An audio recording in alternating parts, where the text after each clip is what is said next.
Vocab শিখিতে সবাইকে আরও একবার স্বাগত। আজকের লেসনে আমরা ওয়ার্ড স্মার্ট ওয়ানের আমাদের জার্নিটা এগিয়ে নিয়ে যাব আর শিখে নেব পরীক্ষার জন্য খুব গুরুত্বপূর্ণ কিছু শব্দ। তাহলে চলুন শুরু করা যায়। তো আজকের প্রথম ভাগে আমরা এমন 6টা শব্দ দেখব যেগুলো বিভিন্ন আইডিয়া বা কনসেপ্ট বোঝাতে দারুণ কাজে লাগে।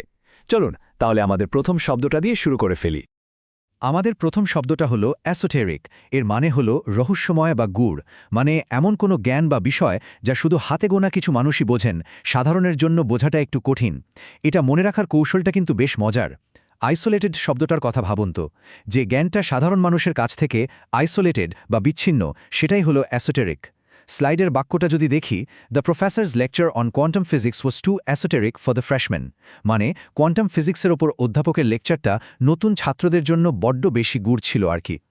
এরপরে শব্দটা হলো এস্পাউস, যার বাংলা অর্থ হল কোনো কিছুকে সমর্থন করা বা কোনো মতবাদ গ্রহণ করা। এর নেমনিকটা মনে রাখা যে কি সোজা। এস্পাউস শব্দটার মধ্যেই দেখুন স্পাউস বা জীবনসঙ্গী কথাটা লুকিয়ে আছে। একজন স্পাউস যেমন তার সঙ্গীকে সারা জীবন সমর্থন করে, ঠিক তেমনি এস্পাউস করা মানেও হল কোনো আদর্শ বা কারণকে মন থেকে সমর্থন করা।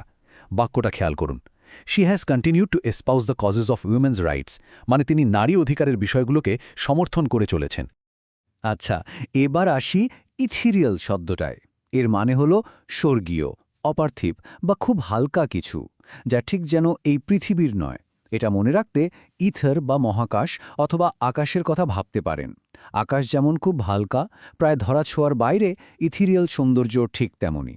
যেমন ধরুন স্লাইডের উদাহরণটা, the morning mist gave the lake an ethereal beauty.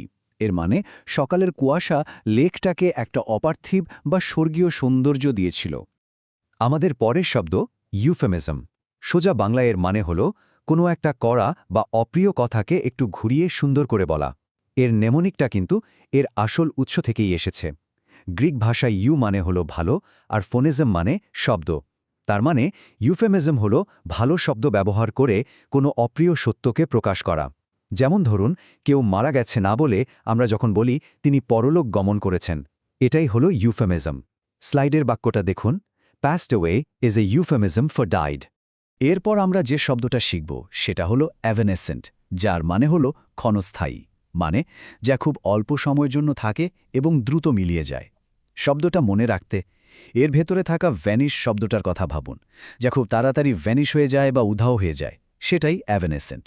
ঠিক যেন রংধনু বা সাবানের বুদবুদ। দেখুন কি চমৎকার একটা উদাহরণ দেওয়া আছে। A rainbow is an evanescent sight, মানে রংধনু হলো একটা ক্ষণস্থায়ী দৃশ্য। আমাদের প্রথম ভাগের শেষ শব্দ এক্সাসোবেট। এর মানে হলো কোনো খারাপ পরিস্থিতিকে আরও খারাপ করে তোলা, মানে সোজা বাংলায় যাকে বলে আগুনে ঘি ঢালা। এর নিমনিকটা হলো এক্সেস প্লাস ব্যাড, মানে কোনো একটা খারাপ জিনিসকে আরও বাড়িয়ে দেওয়া, আরও এক্সেস করে দেওয়া। বাক্যটা লক্ষ্য করুন, his rude comments only serve to exacerbate the argument. এর মানে তার রূঢ় মন্তব্যগুলো ঝগড়াটাকে আরও খারাপের দিকেই নিয়ে গিয়েছিল। চলুন এবার আমাদের দ্বিতীয় ভাগে যাওয়া যাক। এখানে আমরা আরও 6টা দারুণ শক্তিশালী শব্দ শিখব, যেগুলো কোনো কিছু বর্ণনা করার জন্য খুব কাজে দেয়। বিশেষ করে কম্পিটিটিভ এক্সামের রাইটিং এবং কম্প্রিহেনশন সেকশনে এই শব্দগুলো কিন্তু খুব দরকারি। আমাদের সপ্তম শব্দ এক্স্যাক্টিং। এর মানে এমন কোনো কাজ যা খুবই কঠিন, খুব শ্রমসাধ্য, আর যেখানে সবকিছু নিখুঁত হওয়া চায়। এটা মনে রাখা কিন্তু একদম সোজা। যে কাজের সবকিছু এক্স্যাক্ট বা একেবারে নিখুঁত হতে হবে, সেই কাজটাই তো এক্স্যাক্টিং বা ডিম্যান্ডিং। যেমন ধরুন সার্জারি। স্লাইডের বাক্যটা হল, surgery is an exacting profession that requires steady hands. অর্থাৎ সার্জারি এমন একটা শ্রমসাধ্য পেশা যার জন্য স্থির হাত থাকাটা জরুরি। এর পরের শব্দটা হলো এক্সল্ট। এর মানে হলো কাউকে খুব প্রশংসা করা বা সম্মানের দিক থেকে আরও উঁচুতে তোলা। নেমনিক হিসেবে অ্যাল্টিটিউড বা উচ্চতা শব্দটার কথা ভাবতে পারেন। কাউকে এক্সল্ট করা মানে হলো তাকে সম্মান আর প্রশংসার সর্বোচ্চ উচ্চতায় নিয়ে যাওয়া। যেমন স্লাইডের উদাহরণটা বলছে, the party leaders exalted him as a hero, মানে দলের নেতারা তাকে বীর হিসেবে অনেক প্রশংসা করে তার মর্যাদা বাড়িয়ে দিয়েছিল। আচ্ছা, এবার একটা খুব পরিচিত অনুভূতির শব্দ এক্সাসপারেট। এর মানে হল কাউকে খুব বেশি বিরক্ত বা অতিষ্ঠ করে তোলা। এটা মনে রাখার জন্য ভাবুন এক্সেস প্লাস সেপারেট, মানে কাউকে এতটাই বেশি বিরক্ত করা যে সে আপনার কাছ থেকে আলাদা বা সেপারেট হয়ে যেতে চায়। উদাহরণটা দেখুন, the child's constant whining exasperated his mother.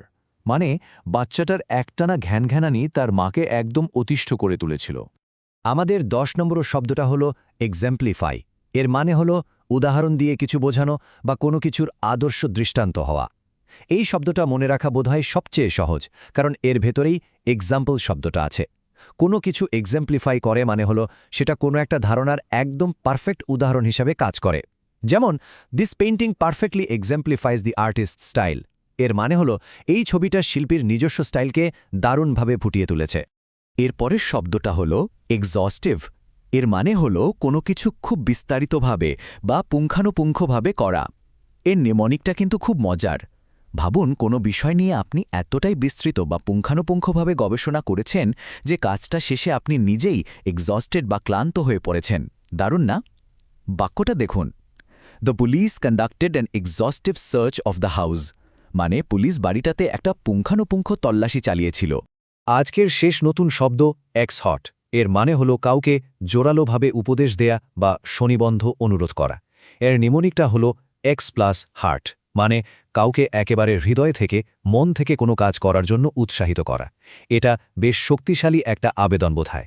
যেমন, the general exhorted his troops to fight bravely. এর মানে জেনারেল তার সৈন্যদের সাহসের সাথে যুদ্ধ করার জন্য জোরালোভাবে আহ্বান জানিয়েছিলেন। বেশ, আমরা 12টা দারুণ শব্দ শিখে ফেললাম।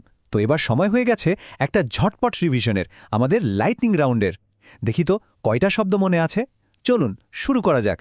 এসোটেরিক, রহস্যময় বা গূঢ়। এসপাউজ, সমর্থন করা।